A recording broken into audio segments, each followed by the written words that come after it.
distinguished guests in India and USA. Namaste.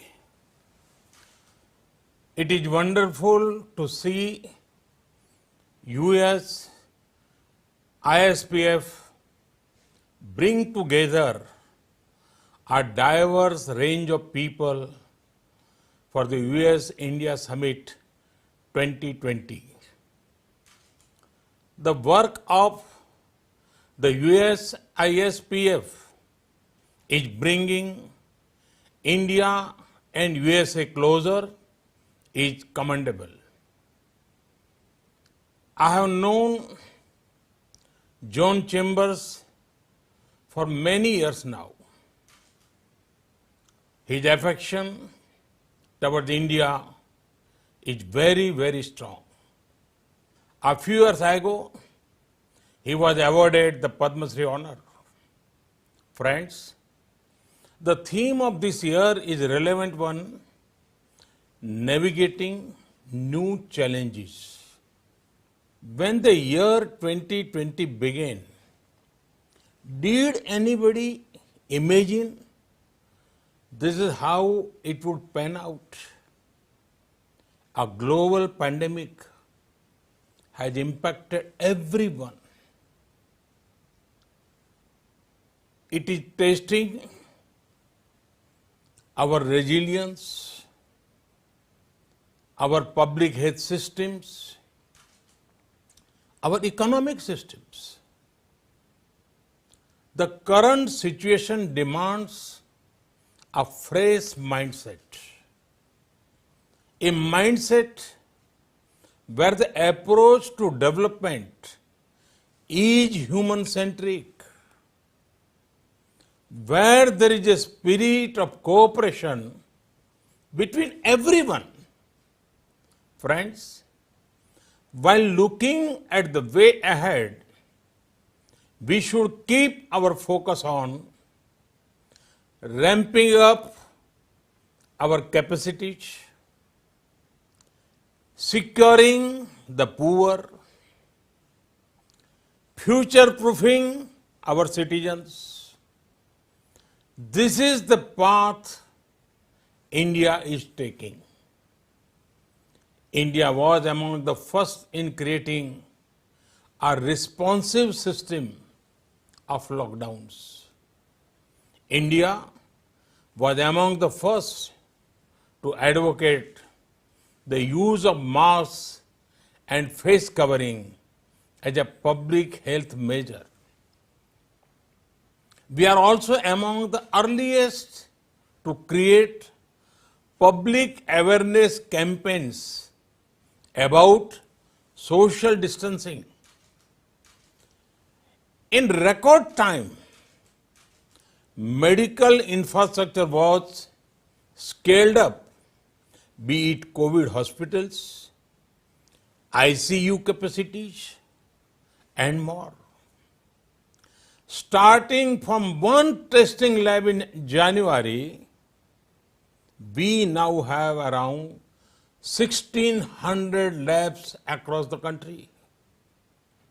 The outcome of these efforts has been that a country with 1.3 billion people and limited resources has one of the lowest death rates per million in the world.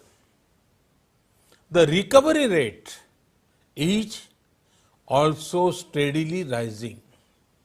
I am happy that our business community, in particular small business, been proactive. From almost nothing, they made us the second largest PPE kit manufacturers in the world. This is in line with India's spirit of challenging the challenge to emerge stronger.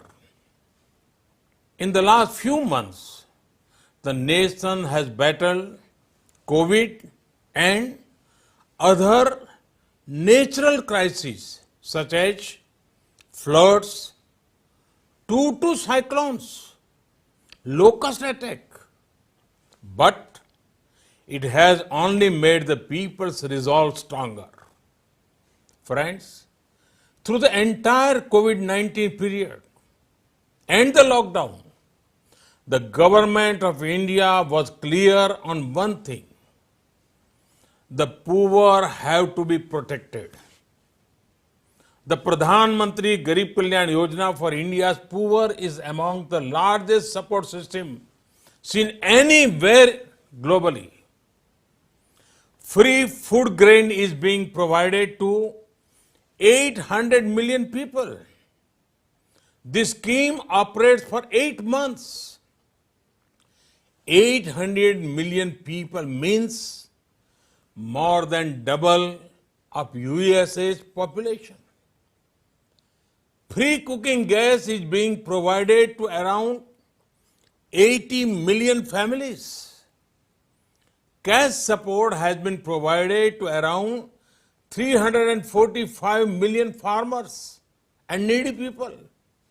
The scheme has given much needed employment for migrant workers by creating almost 200 million percentage of work.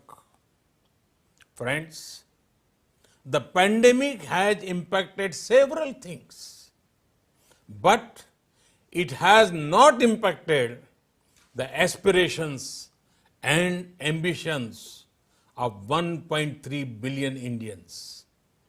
In the recent months, there have been far-reaching reforms.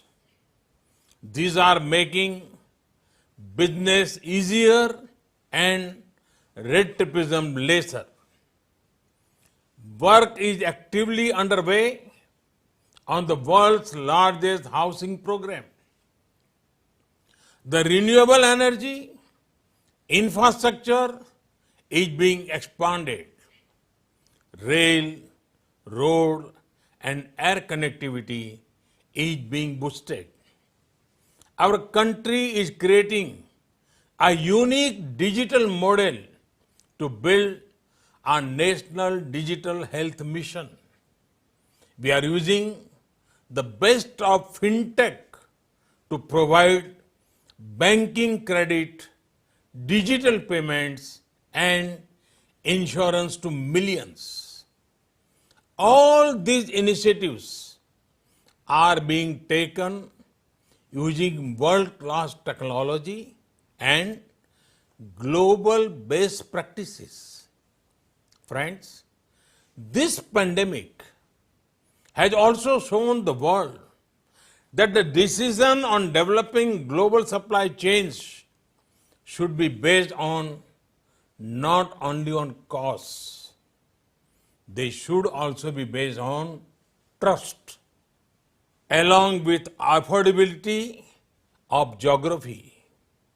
Companies are now also looking for reliability and policy stability.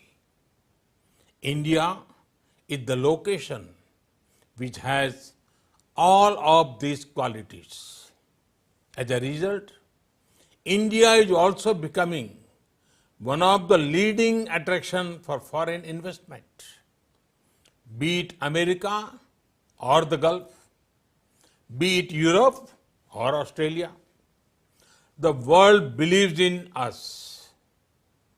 We have received over $20 billion of foreign investment flows during this year.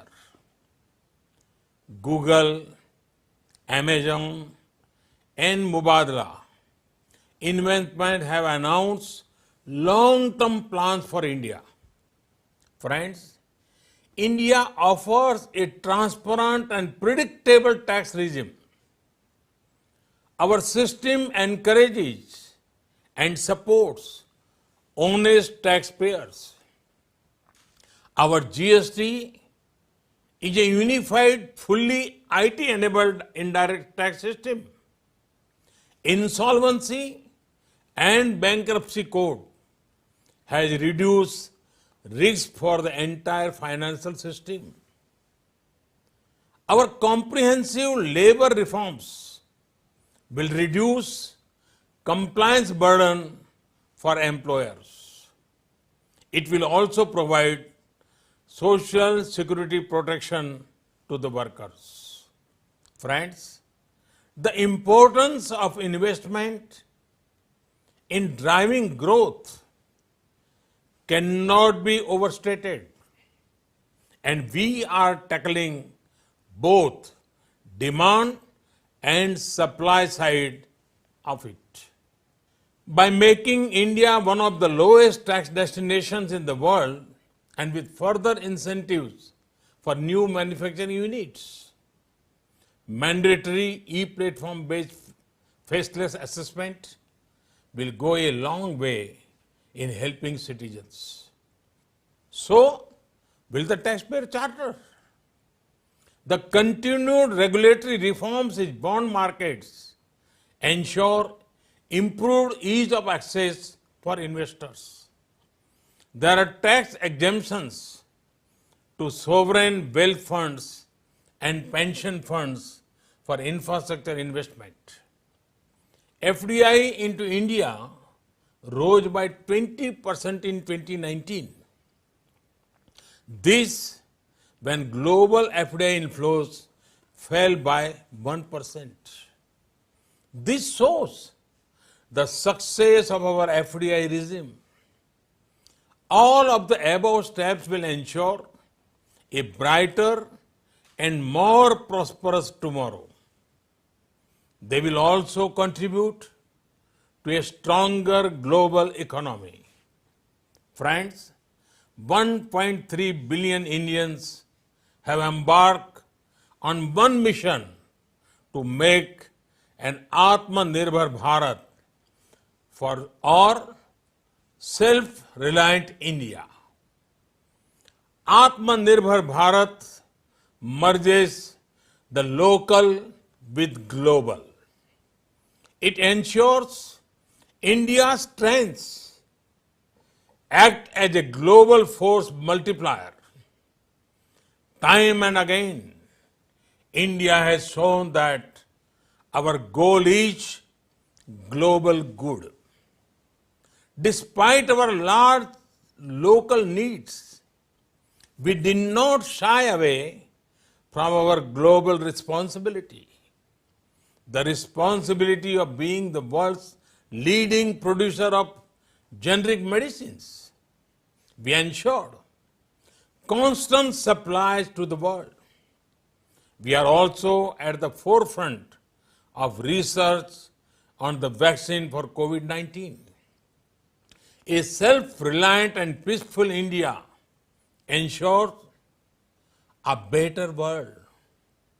Atmanirbhar Bharat is about transforming India from being just a passive market to an active manufacturing hub at the heart of a global value chains.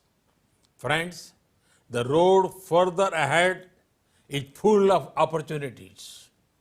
These opportunities are in the public and private sector. They cover core economic sectors as well as the social sectors. Recent sectors that have opened include coal, mining, railways, defense, space, and atomic energy. Production-linked incentive schemes have been launched for mobile and electronics, medical devices, pharma sectors. They have been well received. Such schemes are being planned for other champion sectors too. Reforms in agriculture marketing and $14 billion agriculture financing facility bring several opportunities. Friends, for challenges in India, you have a government that believes in delivering results. A government for which ease of living is as important as the ease of doing business. You are looking at a young country with 65% population less than 35 years old. You are looking at an aspirational country that has decided to take the nation the new heights. This at a time when we mark 75th years of independence. You are looking at a country with political stability and policy continuity. You are looking at a country with commitment to democracy and diversity. Come, be a part of this journey with us. Thank you. Thank you very much. Ladies and gentlemen, please welcome USI SPF President and CEO, Dr. Mukesh Aghi. Thank you, Honorable Prime Minister Shri Narendra Modi ji. We are grateful for your leadership in elevating the US-India strategic and economic partnership. USI SPF is committed to